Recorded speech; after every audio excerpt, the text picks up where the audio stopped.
কেরাতের পিছনে মুক্তাদিগণ সূরা ফাতিহা পাঠ করবেন। এবার আসেন, যদি ইমাম সাহেব জুরে কেরাত পাঠ করেন, মাগরিব এশা বা ফরজ সালাতে, ফজর সালাতে জুরে কেরাত পাঠ করেন, তাহলে আমরা পিছনে সূরা ফাতিহা পাঠ করব কিনা? এবার আপনি আসেন সহিহুল বুখারী 756 নম্বর হাদিস। এই হাদিসটি এসেছে আজান অধ্যায়, কিতাবুল আজানের মধ্যে এসেছে। এই হাদিসটি ইমাম বুখারী রাহিমাহুল্লাহ আনার পূর্বে তিনি একটি অনুচ্ছেদ রচনা করেছেন। অনুচ্ছেদ, একটি বাব রচনা করেছেন তিনি। এই বাবের মধ্যে বলতেছেন, বাবুল ওয়াজিবুল কিরাআতি লিল ইমাম ওয়াল মা'মুম ফিস সালাত। প্রত্যেক সালাতে ইমাম এবং মুক্তাদির সূরা ফাতিহা পাঠ করা ওয়াজিব। প্রত্যেক সালাতে, কুল্লিহা ফিল হাজারি ওয়াস সাফারে, হোক ওই ব্যক্তি মুসাফির অথবা মুকিম ব্যক্তি, ওমা ইয়াজহারু ফিহা ওমা ইউখাফফাত, অথবা জুরে কেরাতের সালাতে হোক অথবা আস্তে কেরাতের সালাতে হোক, যে কোনো অবস্থায় হোক না কেন ইমামের পিছনে মুক্তাদির সূরা ফাতিহা পাঠ করা ওয়াজিব। এবার তিনি হাদিস এনেছেন সহিহ বুখারী 756 নম্বর হাদিস। আন উবাদা বিন সামিত রাদিয়াল্লাহু আনহু قال, উবাদা বিন সামিত রাদিয়াল্লাহু আনহু বলতেছেন, রাসূল সাল্লাল্লাহু আলাইহি ওয়াসাল্লাম বলেছেন, লা সালাতা লিমান লাম ইয়াকরা বিফাতিহাতিল কিতাব। লা সালাতা, কোন সালাতই নেই, লেমান, যে ব্যক্তি হোক না কেন। লা সালাতা, কোন সালাত নেই, লেমান, যে কেউ হোক না কেন, ইমাম হোক, মুক্তাদি হোক, জামাতে হোক, একাকী হোক, ঈদের সালাত হোক, জানাজার সালাত হোক, ফরজ সালাত হোক, সুন্নাহ হোক, নফল হোক, তাহাজ্জুদ হোক, যে কেউ হোক না কেন, যেটি হোক না কেন, লেমান, যে কেউ হোক না কেন, তার সালাত নেই, ইল্লা বিফাতিহাতিল কিতাব, সূরা ফাতিহা ছাড়া তার সালাত নেই। এই হাদিসটি ব্যাখ্যা করতে গিয়ে আল্লামা ইবনে হাজার আসকালানী রাহিমাহুল্লাহ তিনি বলতেছেন, হাদিসের মধ্যে লিমান থাকার কারণে ইমাম এবং মুক্তাদি সম্পৃক্ত হয়ে গেছে, অর্থাৎ ইমাম মুক্তাদি উভয়কেই সূরা ফাতিহা পড়তে হবে। এরপর আনোয়ার শাহ কাশ্মীরি রাহিমাহুল্লাহ তিনি বলতেছেন, লিমান, হাদিসের মধ্যে লিমান শব্দ আসার কারণে ইমাম এবং মুক্তাদি উভয়ে সম্পৃক্ত হয়ে গেছে, অর্থাৎ উভয়কেই সূরা ফাতিহা পাঠ করতে হবে। এরপরে আল্লামা আইনে হানাফি রাহিমাহুল্লাহ তিনি বলতেছেন, হাদিসের মধ্যে লিমান শব্দ আসার কারণে ইমাম এবং মুক্তাদি দুইজনে সম্পৃক্ত হয়ে গেছে, সুতরাং ইমাম মুক্তাদি সকলকেই সূরা ফাতিহা পাঠ করতে হবে।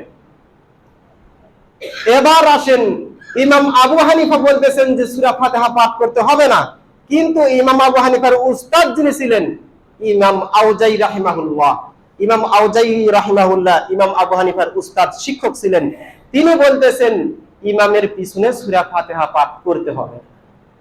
ইমাম আবু হানিফার দুজন ছাত্র ছিলেন, ইমাম মুহাম্মদ এবং ইমাম আহমদ রাহিমাহুল্লাহ।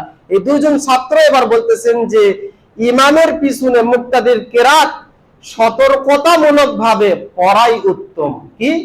সতর্কতামূলক ভাবে পড়াই উত্তম।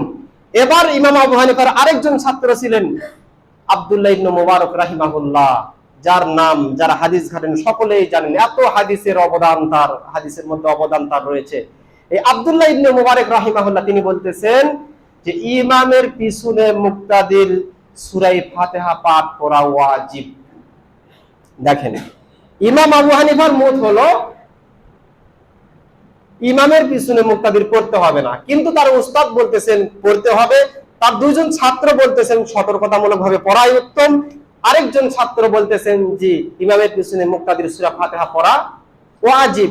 এরপরে ইমাম তিরমিজি রাহিমাহুল্লাহ বলতেছেন, আব্দুল্লাহ ইবনে মুবারক রাহিমাহুল্লাহ তিনি বলেছেন, তিরমিজির আপনার প্রথম খণ্ড 71 নম্বর পৃষ্ঠার মধ্যে এসেছে যে আব্দুল্লাহ ইবনে মুবারক রাহিমাহুল্লাহ তিনি বলতেছেন, আনা আকরাউ খালফাল ইমাম, আমি ইমামের পিছনে সূরা ফাতিহা পাঠ করি, ওয়ান নাসু ইয়াকুনুনা, এবং মানুষেরাও পাঠ করে,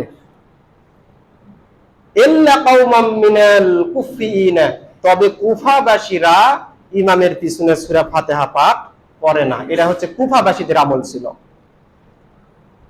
সুতরাং অত্র হাদিস দ্বারা প্রমাণিত হয় সর্ব অবস্থায় ইমাম জুরে কেরাত পড়ুক, আস্তে কেরাত পড়ুক, সর্ব অবস্থায় সূরা ফাতিহা পাঠ করতে হবে। এরপর আপনি আসুন মুসলিম শরীফ ইসলামিক ফাউন্ডেশন 752 নম্বর হাদিস, আন আবু হুরায়রা রাদিয়াল্লাহু আনহু قال, আবু হুরায়রা রাদিয়াল্লাহু আনহু বলেন রাসূল সাল্লাল্লাহু আলাইহি ওয়াসাল্লাম বলেছেন, মান সাল্লা সালাতান লাম ইয়াকরা ফিহা বিউম্মুল কুরআন ফাইয়াস কিদাজুন সালাসা গায়রাত তাম, যে ব্যক্তি সালাত আদায় করলো কিন্তু উম্মুল কুরআন সূরা ফাতিহা পাঠ করলো না, ওই ব্যক্তির সালাত অসম্পূর্ণ, ওই ব্যক্তির সালাত অসম্পূর্ণ, ওই ব্যক্তির সালাত অসম্পূর্ণ। আল্লাহ রাসূল 3 বার কথা উল্লেখ করলেন।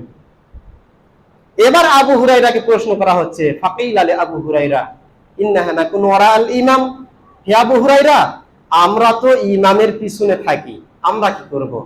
ক্বালা, এবার আবু হুরায়রা বলতেছেন, ইকরা বিহা ফি নাফসিক, তুমি চুপি চুপি ধীরে ধীরে আস্তে আস্তে তুমি ইমামের পিছনে সূরা ফাতিহা পড়ো। হাদিস মুসলিম শরীফের হাদিস। তাহলে ইমামের পিছনে কি করব? আস্তে আস্তে চুপি চুপি আমরা সূরা ফাতিহা পাঠ করব। কি জন্য পাঠ করতে হবে? আবু হুরায়রা এবার বলতেছেন যে কাসামতু সালাতা বাইনা ওয়া বাইনাল আবদি নিসফাইনি ওয়া লিল আবদি মা সালা, আমি আল্লাহ সূরা ফাতিহাকে আল্লাহ এবং বান্দা এই দুইজনের মধ্যে, আমি আল্লাহ এবং বান্দা এই দুইজনের মধ্যে অর্ধেক অর্ধেক করে ভাগ করে নিয়েছি। বলুন সুবহানাল্লাহ।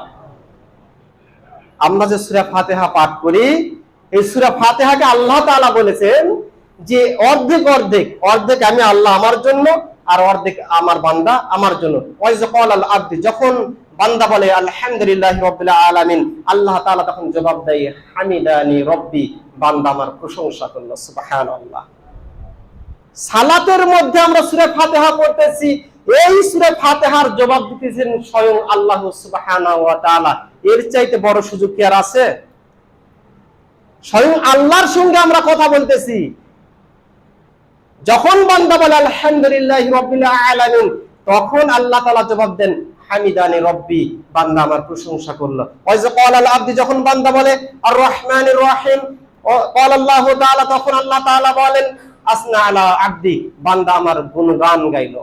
ওয়াইজ ক্বালাল আবদি, যখন বান্দা বলে মালিকি ইয়াউমিদ্দিন, ক্বালা আল্লাহু তাআলা, তখন আল্লাহ তাআলা জবাব দেন মাজ্জাদানি আবদি, বান্দা আমার মর্যাদার বর্ণনা করলো।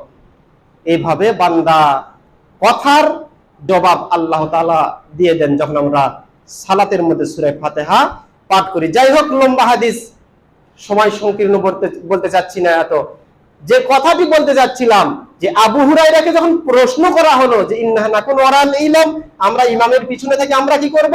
ফাকালা, তখন তিনি বলেন ইকরা বিহা ফি নাফসিকা, তোমরা চুপি চুপি মনে মনে এই সূরা ফাতিহা পাঠ করো। তাহলে অত্র দুটি হাদিস থেকে প্রমাণিত হয় ইমামের পিছনে জেহেরি সালাতে, জুরে কেরাতের সালাতেও আমাদেরকে সূরা ফাতিহা পাঠ করতে হবে। এবার আসেন